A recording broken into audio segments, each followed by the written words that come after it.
Well, did you hear that? Or I it did. actually sounded like a growl. No, I heard like thump. I didn't hear the growl. If I heard the growl, I'd be the hell out of there. Well, like a dog growl. It didn't sound like a scary growl. Well, that It would be actually sounded scary like if I was Lincoln. sitting, but he's not there. No, he's not. So it's not Lincoln. It is not Lincoln. So So one of we're the things that I was saying was unnerving to me right now is the bride and the groom definitely look like they've moved from the last time that I was here. I was here last night, and it definitely looks like, usually she looks like she's moved, but it looks like he moved. They're incredibly difficult to move because they're hard to get to. So when you see it, and he definitely looks like he's turned almost entirely towards her. You definitely have to. That's weird. You know, I mean, that's something that's interesting to me. Like, what would that be? You know, I mean, is that a spirit? That doesn't make sense to me that it would be a spirit, but is it something like, is it some energy that's so in tuned with each other that its natural state is to be pulled together? Do you know what I mean? Like, I don't think that there's a man and a woman over there, you know, I just don't. But I do think that there's something of them. So what you were just saying, you have a number of artifacts and things people have given you in the museum. In today's show, we're going to talk more about that, because last time you and I got together, we talked about how, one, and I agree with you, I don't think that our energy is just in one part. There could be parts of us, maybe we move on, our consciousness moves on, and maybe there's another part that lingers or is attached kind of or around a person or a place or an object that's important to us. You have these two, I guess, mannequins, which would be creepy anyway, to be honest. They're not so they're forms. They're dress forms, and they have we call them the bride and groom. They're a little over 100 years old, about 100 and I would say about 110 years old. One is a gentleman's morning suit. Morning, like in the morning, not I am. That's what it's called. Right. Not. I'm just clarifying for people. Right. A morning suit is a very specific type of tuxedo. And the other is a beautiful, a women's very, very beautiful, very, very delicate lace dress that looks to be, I would say, a wedding gown. Teens. Yeah, it's really it's a gown because there's a veil, but it's very delicate and beautiful, but it's not ornate, right? It's not a big flowing gown. It seems to be more from I would say like the 19 teens, right? And not as formal as one might expect. Victorian. No, yeah, maybe even a little bit later than that, just pre-roaring 20s kind of thing. So the 19 teens, you know, maybe 1915, 1916. It's very, very delicate. When you start to move it, it literally will just turn to dust. So we don't touch it, and nobody's allowed to touch it. And they've been on the forms since the day after the wedding. And they were in the same family for 100 years. I acquired them a little over a year ago. There's no haunting associated with them. There's no story. There's no trauma. There's no, you know, they didn't die tragic deaths. There's nothing like that that's associated with them. They're just part of the family for 100 years. However, when I acquired them as part of a larger collection. And they're very interesting. And when you're around them, you feel, I don't know, you feel something. What we noticed was when I first got them, because storage is very limited here, I have hundreds of artifacts, but we're a relatively small building. And so we always have to kind of find an interesting way to display things. And it's a lot more like stuff on top of each other than I would like, but that's how it has to be. And it works for us. But I separated them, and immediately we noticed they started moving back towards each other. Now, I didn't separate them and put one in one room and another in another room. I just put them in the room where there was space for them. They're both about 5 feet tall, maybe. They're on a stand right now, which elevates them, but the actual dress form itself is about 5 feet. So if you were standing next to them, Tracy, you'd be a little bit taller than them. I'm a little bit taller than them. But we separated them by about 9 feet. and we noticed that they kept turning towards each other and slowly were moving towards each other. So each time you came back into the room, they might be a little closer. Yeah, and Angled honestly, differently. there were times when people claimed to see them actually moving. We did get some video where we had the structured light camera on them, which is the SLS camera. She was much more mobile than he was. So it was almost as if he were there and she would be moving towards him. She would turn towards him. However, I was here yesterday. I was working here yesterday, moving some stuff around. We have a new asylum exhibit that we have going in. As one does. As one does.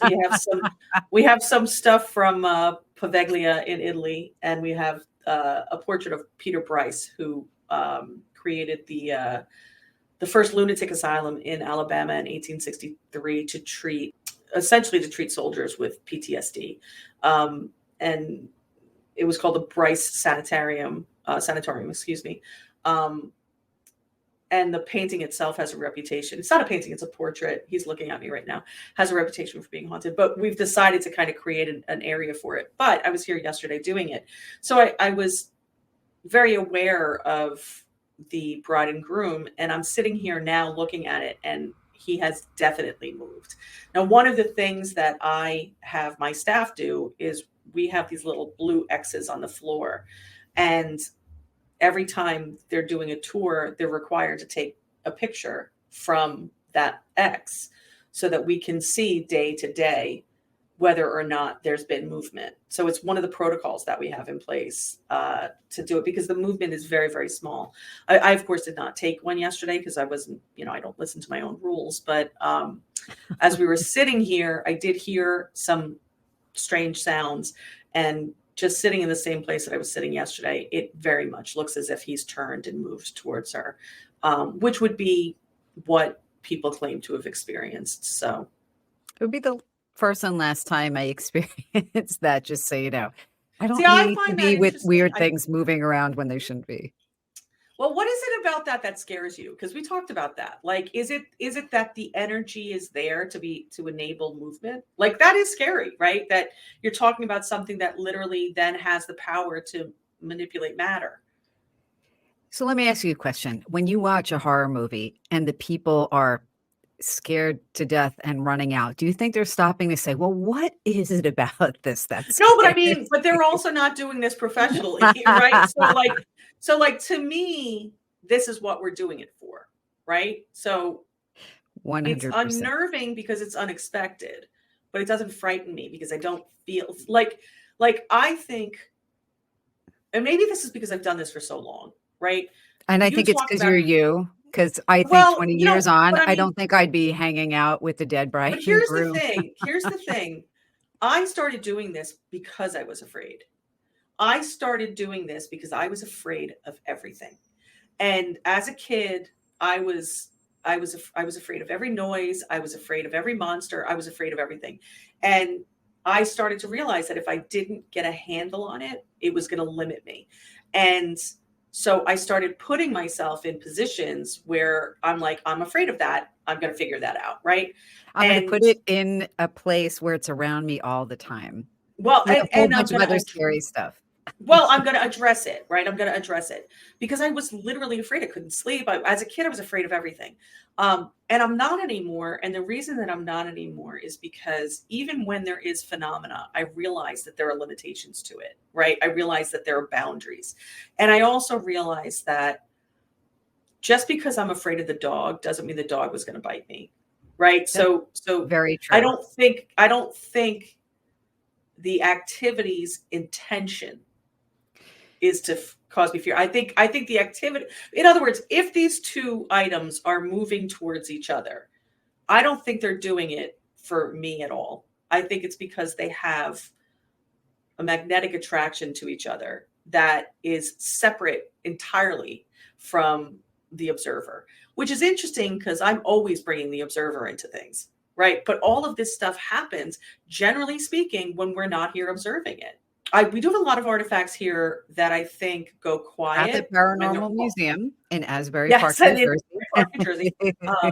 But We do have artifacts that go quiet when people aren't around, right? So So pick one that you really want to talk about, because I've been friends with you for, it feels like 100 years in the best possible way.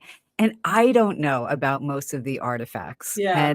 And I think I can later answer part of your question, or give a partial answer to your question about why it's scary, potentially. So I'm going to talk about an artifact that I never talk about, and it's actually not the one that you think I'm going to talk about. I don't know what's coming. I'm already tense. Only because I'm thinking about it now, Well, and that's wonderful. I'm thinking about like observer impact and belief and things like that. But we have an artifact here that is a death mask of a young woman who died in the late 1830s in France. And death masks were very, very popular before photography, because if you were a person of middling to greater wealth, it was a way of preserving the likeness of your loved one, right? And then photography came around and memorial photography became popular, especially in the United States. Memorial photography would be literally taking a picture of a body, right? And we have a tendency now to be like, ew, that's so gross. But the truth is that unless you were very wealthy, you were not going to have a portrait taken of your family. No one was going to come and paint your family. And you might be able to afford one photograph and in your entire life. And if you happen to lose your spouse or your child or something like that, this would be the only way you would have that likeness. And so it became very, very popular. It was known as Sleeping Beauty or memorial photography. But prior to that, one of the things that they would do is they would make a death mask. And essentially a death mask would be, they would create a mold immediately following the passing of somebody so that the face was as lifelike as possible. And then they would pour plaster into it, and you would be given this cast of your loved one. So you could literally have a three-dimensional view of them. And in this particular case, the young woman's name was Madeleine, or that's the name that has been ascribed to this. And I don't know how accurate that is, but that's generationally what the name has been. She is very small, very petite. She was very young. I would say she was no more than 21 or 22, if she was that age. She died of consumption, so she was very thin, and her face is somewhat drawn, but she's very beautiful. And the story goes that she was engaged to be married.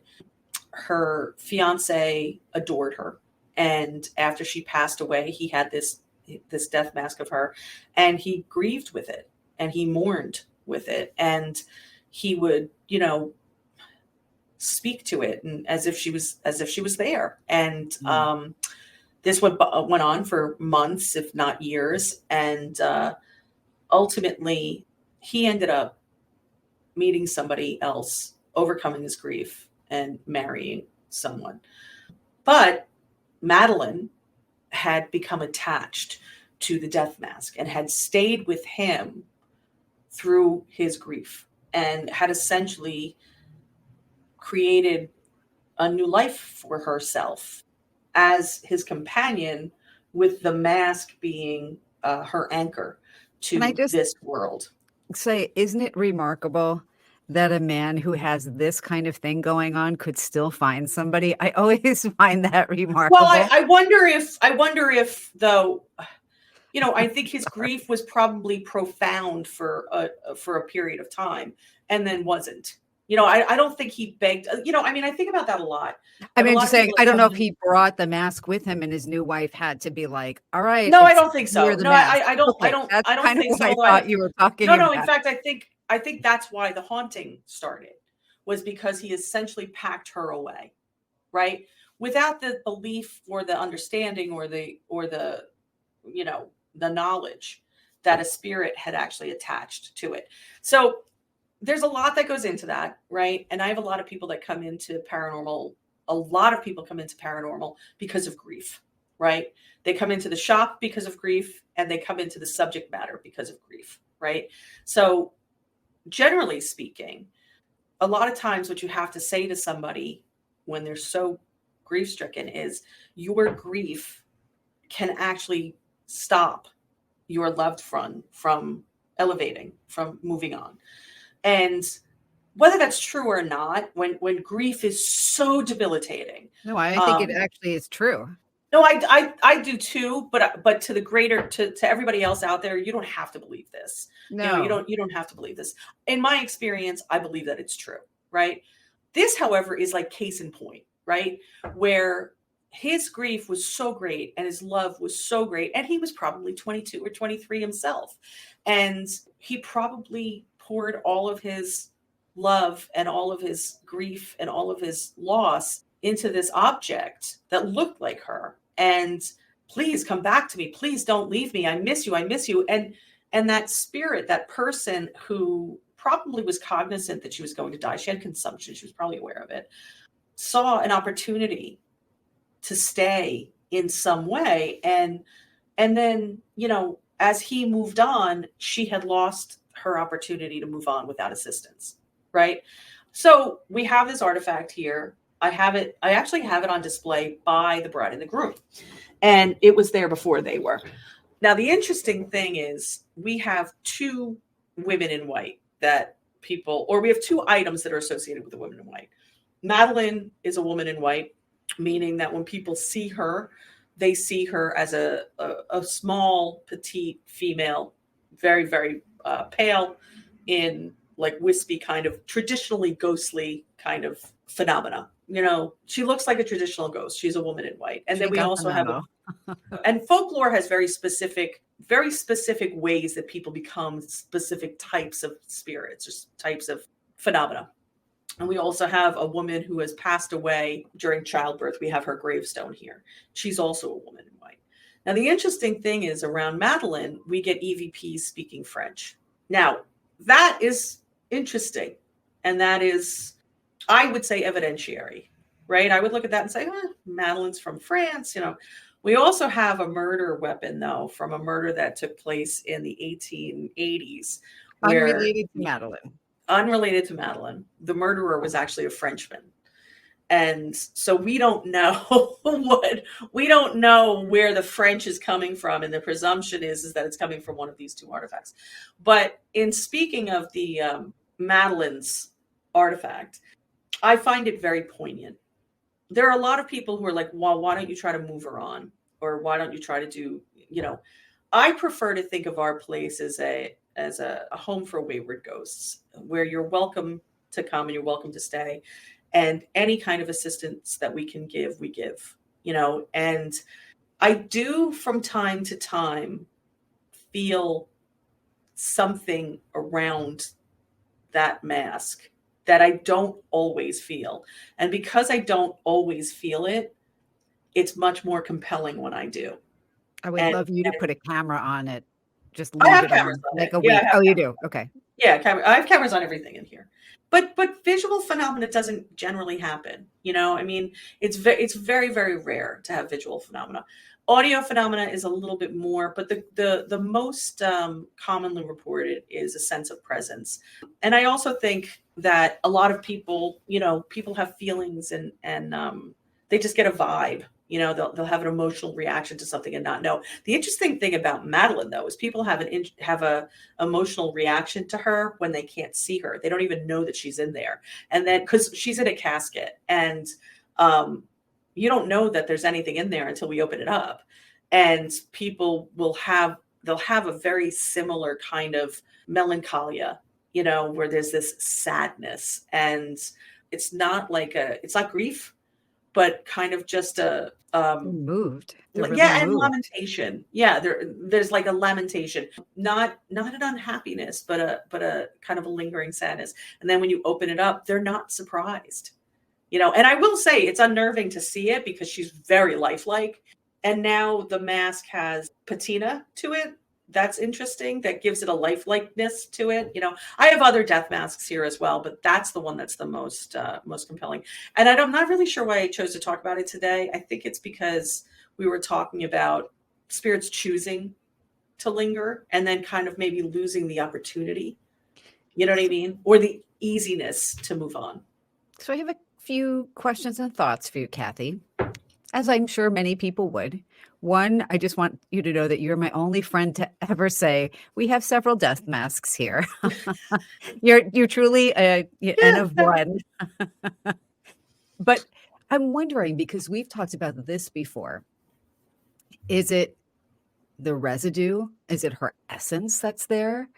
Is it part of the residual energy of her groom who infused so much of his emotional energy and intense emotions, right? Like sadness is a more intense emotion than run-of-the-mill contentment, right? Right. Or like, oh, I miss you. It's intense. And I feel like that might leave a residue. Is it, I don't know. Like, is it a thought form? Because In there's been this so in much this talking case, about her. I don't know. in, in this case, and very specifically this case, I think it's her. Very specifically, I think it's her. So not I don't just like a aspect of know. her. You think she's still I hanging out think, waiting for him. and I Um, don't. No. I don't think she's. I don't think she's. I don't think she's looking for him. I think this is where she is, and I don't know that she's here all the time. You know, and I would say there's one or two objects that I feel that way about, where it's like it's their touchstone to this to be present, right? So it's an artifact that it's a touchstone. It's my home. It's my vessel. I have a couple of artifacts here that people have brought to me that, and generally in these cases, they're negative. They have negative. People have negative reactions to them. you literally Where read my mind because that's what I was going to ask you about the difference between talking about things like Madeleine's mask and the bride and groom versus right. some of the other stuff that doesn't really Well, evoke the same response in so most people. to me, this is a touchstone for her, right? It's what enables her. It's like a beacon, right? It's what enables her to come back. And oh, that's where my thing is. I know where that is. It's my calling card. I can go there. I have a couple. Not a couple. I have a lot of other artifacts that have been donated or given. Donated is kind of a fancy word. A lot of times it's like, take this stupid thing, Please take it. seriously, like take this out of Driving it. by and tossing it out of the car window. Terrifying. Or I've tried to do that and it keeps coming back to me. So I have a few of those where I've actually said to people, and this is a test for me, where I say to someone, why didn't you throw it out, or why didn't you destroy it, or something like that? And people will say, because then it would be free. And so they have this Free, like understanding that the artifact, unrestrained. yeah, like it would be released. And so they have this kind of feeling or this understanding that whatever energy is attached or associated is limited by the vessel that it's in. And they literally see these things as a vessel, right? And I respect that. And I feel like if a person comes to me with that and with that as an understanding, I'm going to respect that they know what they're talking about, and I'm gonna treat it that way. I have an artifact from New Orleans that is associated with a terrible tragedy, but the family kept it for years and years as part of kind of this it was just an architectural detail from a family home, and they all took different pieces, and this happened to be a kind of macabre piece. But they started to notice that whenever they were all together around it, they were always fighting, and that violence would ensue. And so finally, the woman that had it, she was just like, I know this is the origination of these fights and this anger that we have. So I said, oh, okay, I'll take it. And I said, but why don't you just throw it out? Why don't you destroy it? And she was like, because then it would be free. Mm. And whether she's right or she's wrong, she believes it. And I think that that's powerful. And to make a trip to donate it to You. to a place where you would be sure it wouldn't be destroyed. She didn't leave it in the basement somewhere. She was like, I need this to go to somebody that will understand the importance of not allowing this to happen. And we have another artifact that is much, much more powerful than that was essentially given to us by a police officer for the same reason, which was, I can't trust this to be out in the world on its own. I have to be able to trust you to not use it and not destroy it. And that's the cauldron, which I think is one of the most active and powerful pieces that we have here. and it's one of the few pieces that I'm like, nope, I 100% buy it. I am all in on the story because I've seen the phenomena, experienced the phenomena, heard the phenomena, and there's no way around it.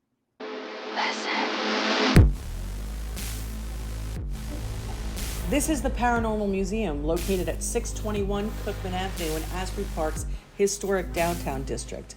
The building itself has a reputation for being haunted, but the reason why we think you should come and visit is not only do we have an amazing bookstore full of wonderful titles pertaining to the paranormal, but we also have the Paranormal Museum. The Paranormal Museum is celebrating its 15th year this year. Why not stop by our website and book a private tour?